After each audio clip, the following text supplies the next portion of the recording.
Hey everyone, this is James from TDB bringing you another Inbetweenisode. Today I am going to be drinking a very random tea, one that I didn't necessarily expect to be bringing on, but my friend who is from Malaysia has stored a bunch of teas there, and so one of the teas is the Chawangshop Bada. I believe it's from 2013, 2014, somewhere around that range.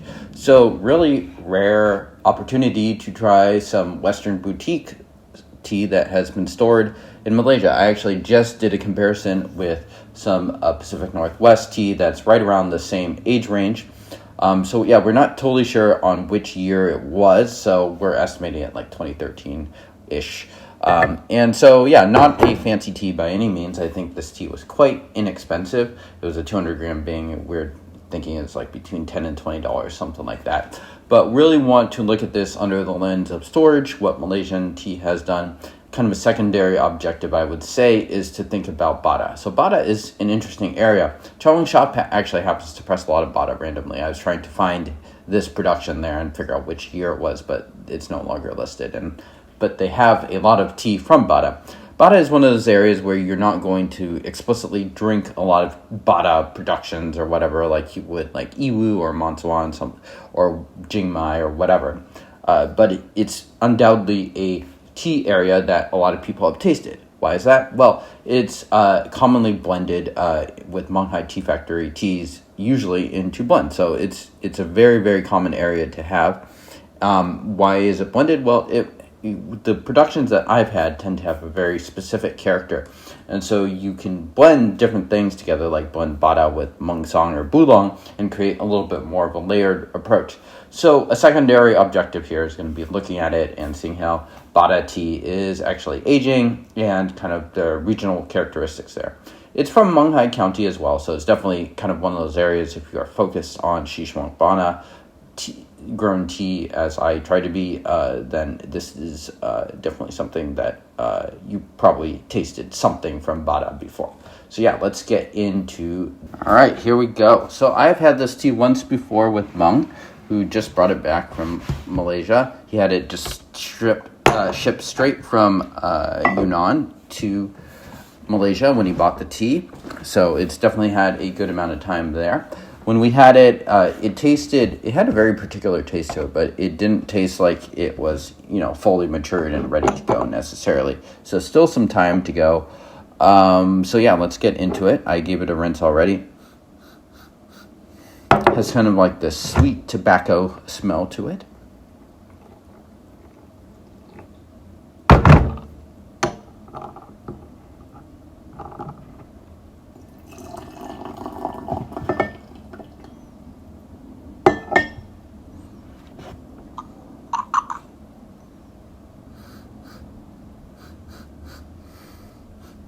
Yeah, wood, sweet tobacco, for sure. Noticeably much darker. We'll see what the wet leaves look like at the end, too. I think it's especially useful because I have the couple of U.S. stored teas here, so we can sort of look at how that wet leaf looks once we are kind of at the tail end of our session. I'm going to give this just a second brew, too, so we can cool it down and get through some more. It might take a steep or two before the character really shows. But we want to see what that Malaysian storage is doing. And so, this is just, natural Malaysian storage. I think he just gets it shipped to, like, his sister or something like that, stores it in, some part of the house. Always nice to have some family in places where poor storage is great, something that I do not have the luxury of.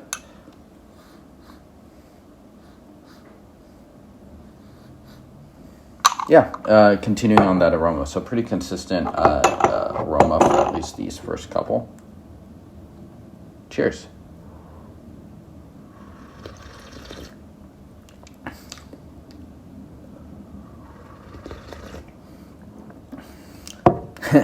It's interesting. It just, there's body, there's nice oiliness, but it tastes like just something is missing in the middle. And I don't know if that's just because, I'm in my head, I'm like, oh, Bada, it should be blended with something else. I should look for it if it's missing. But it really feels like it kind of has this empty space where you could fill in some flavors, but it's just not there. Taste-wise, it hints at some dark fruits, definitely some wood.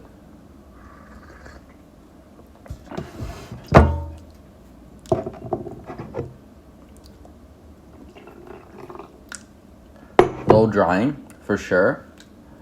Paying attention to what it does in my mouth. Yeah, it feels like it's kind of sucking water out of my mouth. Interesting. But it is having some nice activity, fairly focused on the front, I'd say, compared to maybe like something from Eastern Chawangshop Bada. So yeah, that's just the first steep. Here's steep number 2.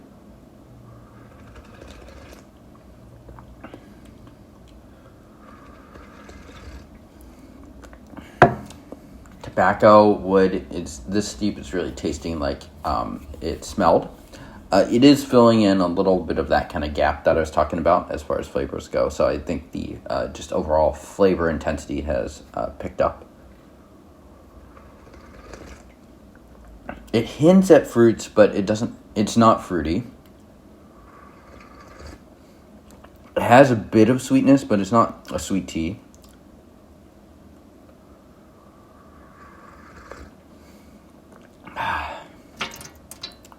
Interesting. Yeah. It's not super bitter. Like, this does not taste like a oolong tea. And it has this kind of like slight anesthetic feel on the mouth.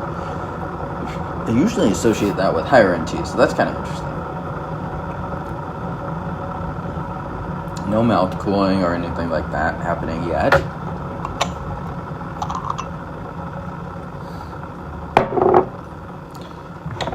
And let's give this a little kick. Let's keep this for just a little bit longer.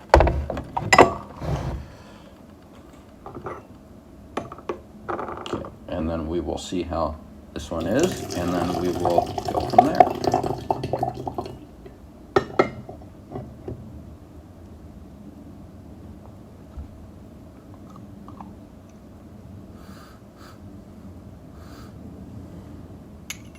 Has this kind of like tree sapness to its aroma too, which is kind of interesting. It reminds me of being in kind of the forest out here or something.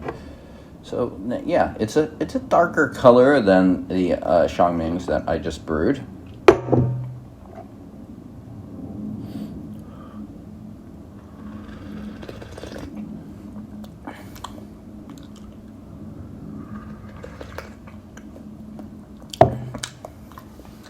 Interesting. Yeah, it's still not super bitter or anything like that, so it's not biting back too much.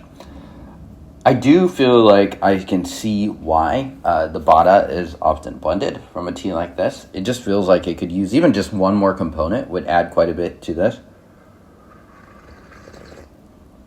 It provides a nice woodiness, and you could tell that perhaps this used to be grassy. I feel like Bada is known for kind of that grassy taste too. It's definitely faded at this point.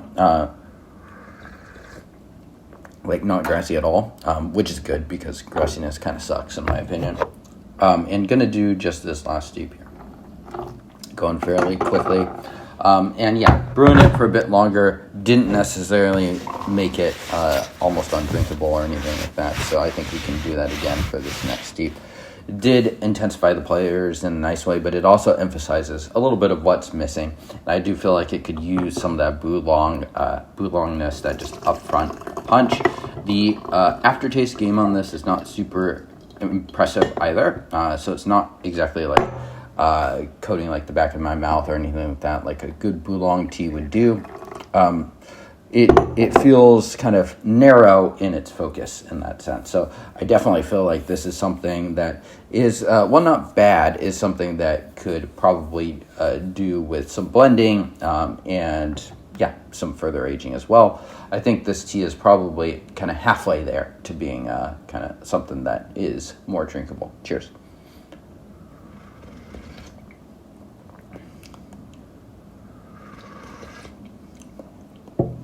Definitely the most bitter upfront brew. Some tobacco coming into this.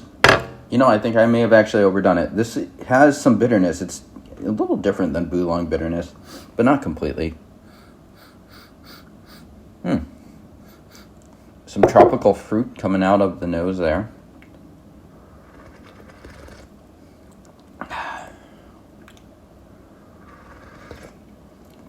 The fruit is only in the nose. The taste is really dominated by that tobacco and that wood.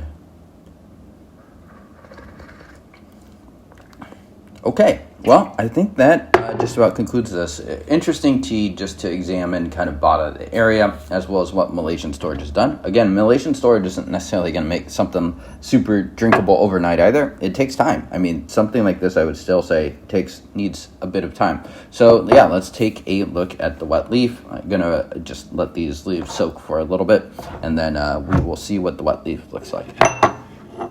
Okay, so we are looking at the wet leaf here. This is the Bada that we just brewed.